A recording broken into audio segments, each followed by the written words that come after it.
Welcome to How to Retire on Time, a show that answers your questions about all things retirement, including income, taxes, Social Security, healthcare, and more.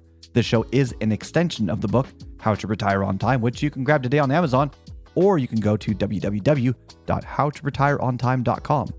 My name is Mike Decker. I'm the author of the book, but I'm also a licensed financial advisor, insurance agent, and tax professional, which means when it comes to financial topics, we can pretty much talk about it all.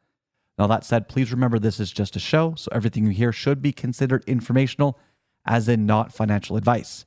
If you want financial advice, then request your wealth analysis from my team today by going to www.yourwealthanalysis.com. With me in the studio today is Mr. David Franson. David, thanks for being here today. Yes, hello. Thank you for having me. Yeah, David's going to be reading your questions, and I'm going to do my best to answer them. Now, you can send your questions in right now or anytime this week. Just save this number, 913-363-1234. Again, that number is 913-363-1234. Or you can email them to heymike@howtoretireontime.com. Let's begin. Hey, Mike, how do people navigate healthcare before they qualify for Medicare? Yeah, David, I might need some of your help on this one, but Okay. here are some basics. So if you just lost your job or you just quit, COBRA can help bridge gaps. Right. That's up to a certain point. COBRA is just basically your employer can't just cut you off. You have the right to stay on for a certain period of time. I like COBRA for Yeah. that sense. That's kind of nice. Yeah. Some employers may allow you to stay on their health care once you retire. This is not as common in the private sector, but like for certain government organizations, maybe that's possible. Education may be possible. Everyone's going to be different here.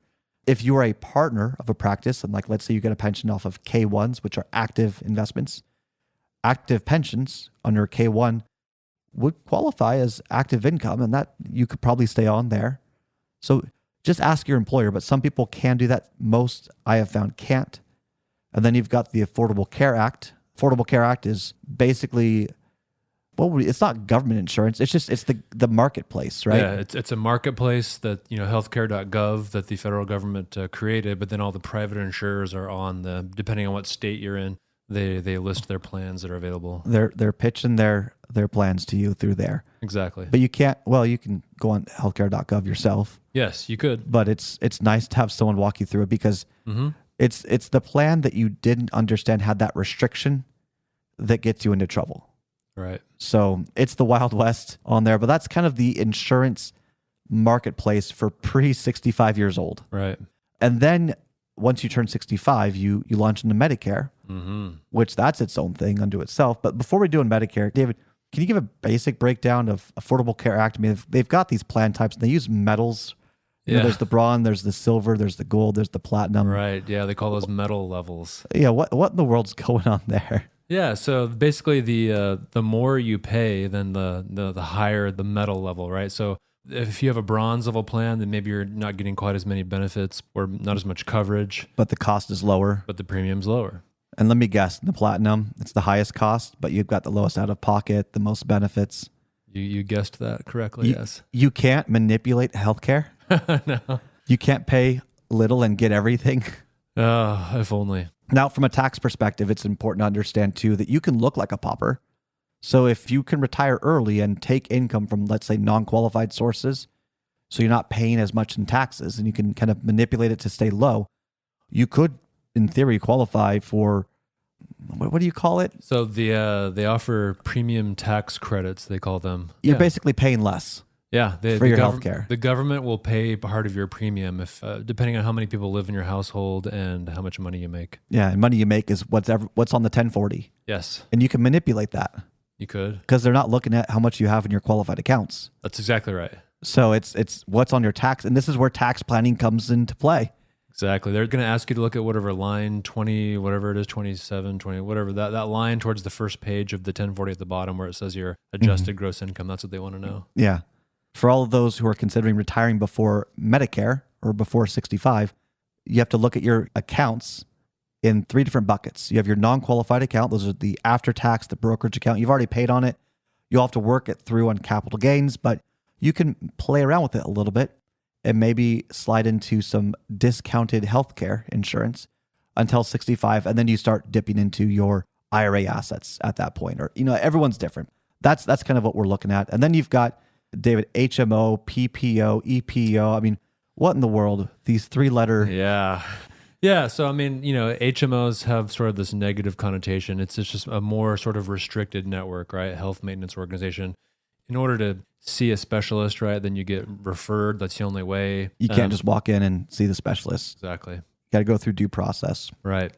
Okay. What about PPO? PPO, again, there's still a network involved, but if you saw a provider outside of the PPO network, the health insurance plan would still cover it, but they wouldn't cover as much.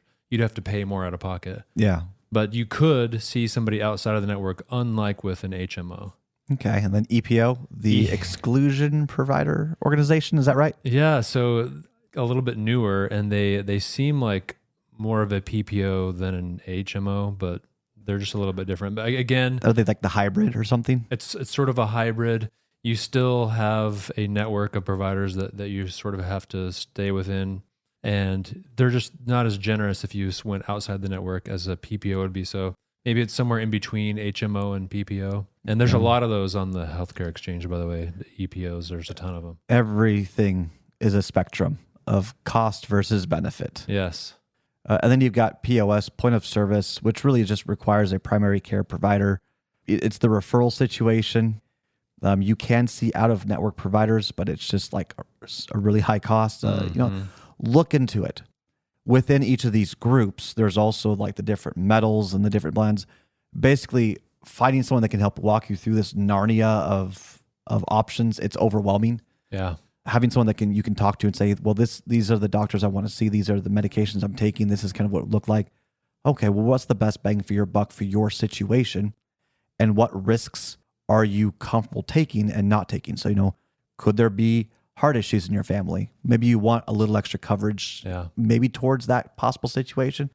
Maybe you have got the genetics to where everyone lives to 100 years old and then dies peacefully in their home. Yeah. Everyone's different. You just got to understand what you're signing up for.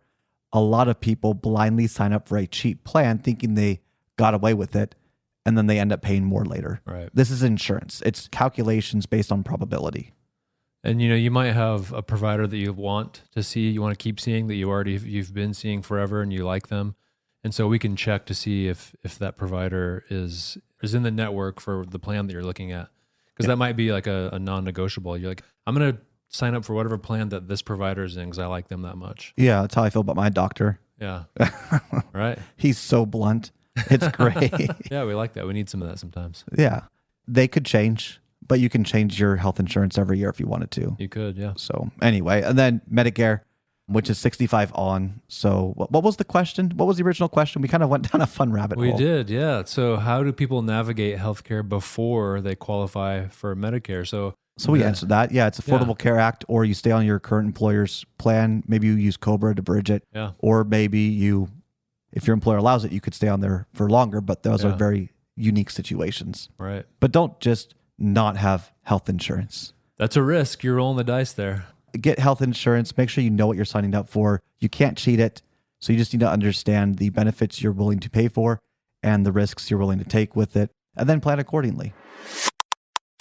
That's all the time we've got for the show today. If you enjoyed the show, consider subscribing to it wherever you get your podcast. Just search for How to Retire on Time. Discover if your portfolio is built to weather flat market cycles, or if you're missing tax minimization opportunities that you may not even know exist. Explore strategies that may be able to help you lower your overall risk while potentially increasing your overall growth and lifestyle flexibility. This is not your ordinary financial analysis. Learn more about Your Wealth Analysis and what it could do for you regardless of your age, asset, or target retirement date. Go to www.yourwealthanalysis.com today to learn more and get started.